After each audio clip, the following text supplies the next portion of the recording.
What's up guys, and welcome back. Today we've got a change of scenery. We are not in the studio office, we are in my living room. And yes, we have not taken down the Christmas decorations yet. I love Christmas and decorations are a pain in the butt to take down sometimes. So therefore we're leaving them up for a little while. But today's video is going to focus on this kit right here and how I built the red with the Ronin 2. So with that said, let's get started.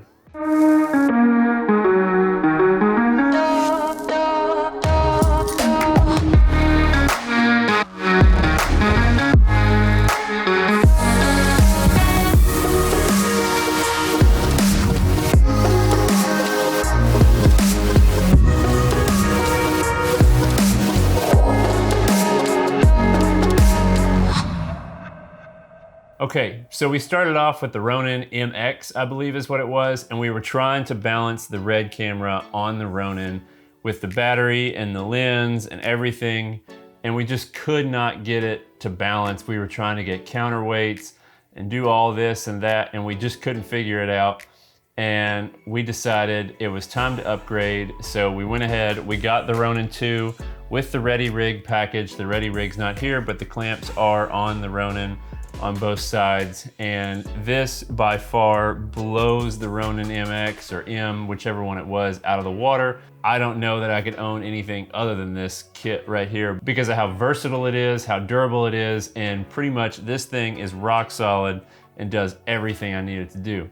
So we're gonna try to do this fairly quick. I'm not gonna focus on the balancing. If you wanna learn how to balance this, maybe we could do that in another video, but there's a million videos out there on how to balance it. Especially with this Ronin 2, it's very simple. All the knobs are very easily adjusted, and they make balancing with this much, much easier than any other model they've had so far. But again, we won't get into the balancing. I just wanted to show the kit because this was something that we struggled to find, and it really did take a lot of research and a lot of chatting with other Red owners and Ronin owners to figure out what we needed in order to build this kit. So first thing, obviously, is the Ronin package. That's gonna come with everything that you see here outside of these Ready Rig pieces. And then it also comes with a kit here, this Ronin kit, which has all kinds of different cables for different cameras, connections, etc. Two of which we are going to be using here. One of these is for power and one of them is for control.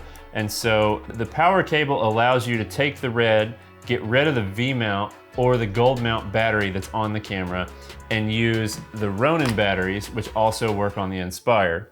And this saves a lot of weight. It saves extra batteries that you gotta pack, and really, these batteries right here are probably better than some of the best V-mount batteries and gold mount batteries that we've used. The next thing we needed was a way to get the monitor up on top of the Ronin rather than being here in the center, so that when operating, you could see the monitor and also use the monitor because, as we all know, the red is controlled through the monitor.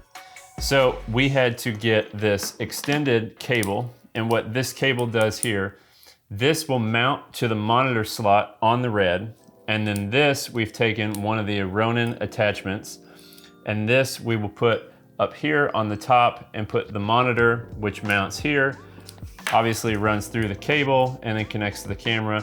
This just allows you to run the monitor from the camera up to the top of the Ronin so that it's more easily visible and accessed when using the camera. So the next thing I needed was a way to wirelessly pull focus. And so one of the best things that I could find that wasn't overly expensive was the Tilta Nuculus N. And this has great reviews.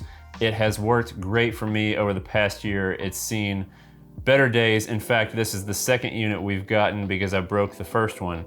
But these really are great little units. They're not very expensive. I think it was like 250 bucks, and it came with the controller, it came with the motor, and it also comes with this little plate here that connects to the Ronin handle. And so I'll wrap it around here and then tighten that down, and then the controller slides right in, and boom, now it's mounted, and now I can easily operate this while operating the camera.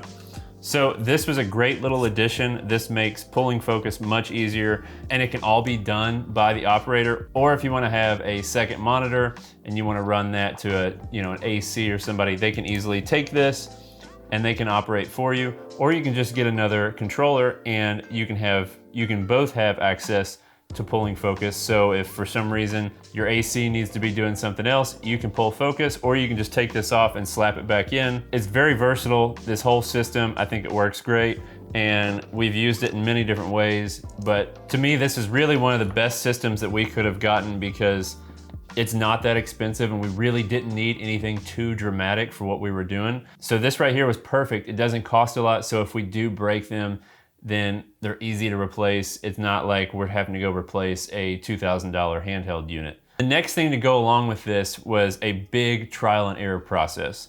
So in order to get power to the motor, you have to have a USB cable. So we were running USB cables to the camera, we were running USB cables to an external portable battery that we mounted on, and nothing seemed to work. It would work for a minute, and then all of a sudden the motor would just not have the power. And we realized it was the voltage, because this does have a voltage reading on it. And the problem that we were having was we were not giving this enough voltage to work. So we had to look for an option, and we needed to power this through the same batteries that everything else is running off of. So we ended up getting a DC out to P-tap or D-tap, whatever you want to call it, same thing. And this is already mounted on here. It's mounted on the bottom, so I'm not going to take it off. So we've got this 14 volt DC out to P-tap, and then we're able to run this cable here, which is simply just a USB cable like you would use for anything else. But on the other end, it's a P-tap, D-tap, whatever you want to call it. And it simply plugs in down here and runs right up through here to the motor. And the motor is able to get 14 volts. And the most I think we got from using anything else was about 5 volts. Now we have 0 problems with the motor and everything's good to go. So the next thing, when mounting the camera, obviously you want to break this down entirely. So we are going to totally get rid of the battery, and that's gonna be off of there. We're gonna get rid of these handles. This is an extra small rig handle I added to the red handle to give me 2 handles on this camera. We're gonna totally get rid of all this, and this is pretty much gonna be a brain and a lens, and then that's gonna go onto the Ronin. So I'm gonna go ahead, break all this down and build this, and I'll show you what it looks like when it's done.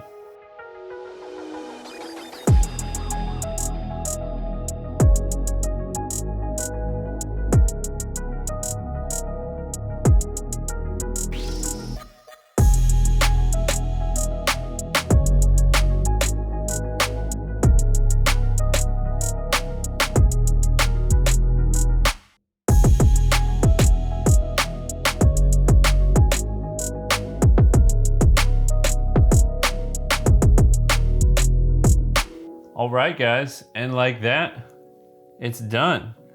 We've got everything hooked up. This entire rig, it's quite heavy, and that's where the ready rig or an easy rig or some sort of something helps. We've got everything connected here. So we've got, with the Ronin on, we will have full control of the camera to record, change settings. We've got the follow focus system here. Down here on this rail system, we've got it rigged up so that we can have the motor, the ready rig attachments, the monitors up top. We got the batteries. All the power comes through these 2 batteries on the back. There's nothing else that I've found that's needed to operate this camera, as a one-man band. So you can pull focus, operate, wear this camera, do everything that you need to, and it's all through controls here, and on the back of the Ronin 2. This whole system, it's a very good system, and all of this combined makes a freaking monster of a camera rig. You can get so much done. You can get some excellent footage, but it's not light. It's not easy to use. It does take a little bit of a learning curve. But really, the full purpose of this was if you are looking to put the red camera on a Ronin, this is the way to do it. I don't think there's many other options other than putting the red on the Ronin 2, just due to weight. but I think if you can afford the red and you can get everything for it, you can probably splurge to afford the Ronin 2 because you're probably filming some higher budget stuff. Get what you need, and this is how it's set up. This is everything that you need to get started. You know, obviously you can add so much more to this to get really into bigger cinema features and everything, but for a quick run and gun Ronin rig with a red on it, this is the way to go. So I think this is all we've got for today. If you liked this video, please let me know, give it a like, share it. I would like to do more with the red and the Ronin setup when it comes to tutorials and how it's used. So please give me any ideas of anything you would like to see. If you have any questions on how it was built, if I didn't touch anything here, please let me know. If you have any questions about parts that you would want to add to it, let me know, because we did go through a lot here. We bought a lot of stuff from B&H and we sent a lot of stuff back to really narrow this in and get it to be exactly what we needed and get it to the right weight so that way it wasn't too heavy. So please let me know if you have any questions. If you haven't hit that subscribe button, go ahead and hit the subscribe button. And guys, I just want to thank all of you all, and hopefully this has helped you. But that's all we've got for this week. So we will see you in the next one. Good night. This is a big old camera. It is heavy. Oh. Probably gonna have to take the red off to film with it. Doesn't even need to be on the Ronin.